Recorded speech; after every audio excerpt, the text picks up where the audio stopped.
Home Mahabharat. Mahabharat के बाद कृष्ण की चहेती बहन सुभद्रा का क्या हुआ? महाभारत के बाद कृष्ण की चहेती बहन सुभद्रा का क्या हुआ? द्वारा लिखित डिवाइन टेल्स, जुलाई 27, 2023। दोस्तों, ये तो आप जानते ही है कि महाभारत युद्ध के बाद सभी पांडव द्रौपदी के साथ स्वर्ग की यात्रा पर चल गए थे। लेकिन सोचने वाली बात है कि महाभारत के बाद अर्जुन की पत्नी और कृष्ण की लाडली बहन सुभद्रा का क्या हुआ? क्या वो भी अपने पति अर्जुन के साथ स्वर्ग की ओर चली गई, या फिर कृष्ण जी उसे अपने साथ द्वारिका ले गए थे?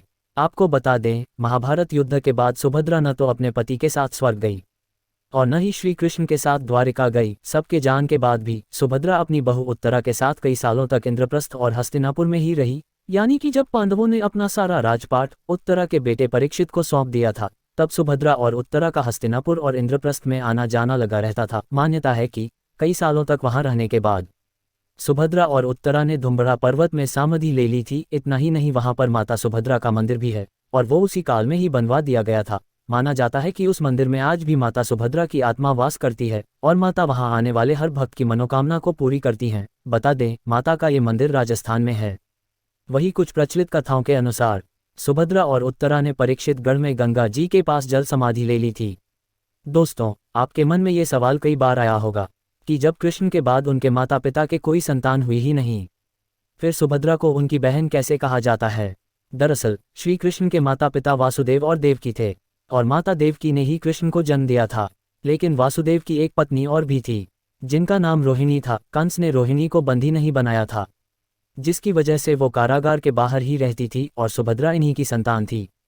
यानी कि सुभद्रा वासुदेव और रोहिणी की पुत्री थी, इसलिए वो कृष्ण की सबसे प्यारी और लाडली बहन थी।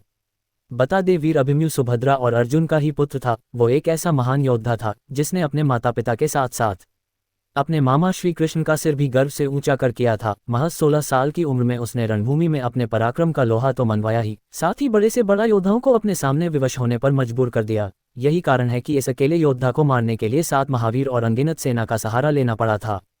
लेकिन अभिमन्यु का महज 16 साल की उम्र में वीरगति को प्राप्त हो जाना किसी रहस्य से कम नहीं लगता, क्योंकि अभिमन्यु के मामा श्री कृष्ण तो सब पहले से जानते थे। फिर उन्होंने उसे क्यों नहीं रोका?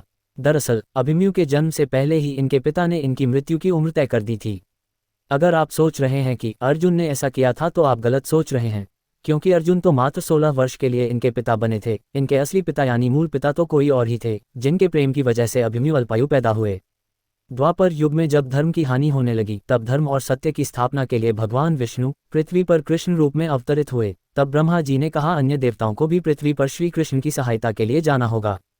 सभी देवता जन्म लेने को तैयार हुए, लेकिन चंद्रमा अपने पुत्र वर्चा को पृथ्वी लोक पर नहीं भेजना चाहते थे। देवताओं के समझाने पर चंद्रमा ने एक शर्त देवताओं के सामने रखी। उन्होंने कहा कि उनका पुत्र पृथ्वी पर कम समय के लिए ही जन्म लेगा और अपनी वीरता का ऐसा प्रदर्शन करेगा कि हर युग में उसके शौर्य की गाथाएं गाई जाएंगी। पिता चंद्रदेव ने अपने पुत्र की आयु महज 16 साल ही तय की थी।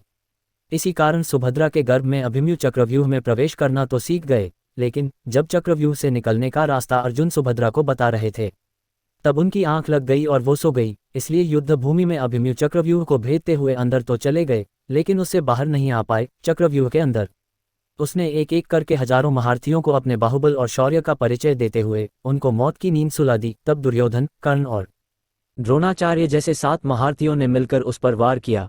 उन 7 से अभिमन्यु अपनी आखिरी सांस तक लड़ता रहा और वीरगति को प्राप्त हुआ। श्री कृष्ण सब कुछ जानते थे, लेकिन विधि का विधान सफल करने के लिए वो सब कुछ होने दे रहे थे। चंद्रवंशी अभिमन्यु 16 साल की उम्र में पिता चंद्रमा के पास लौट गए।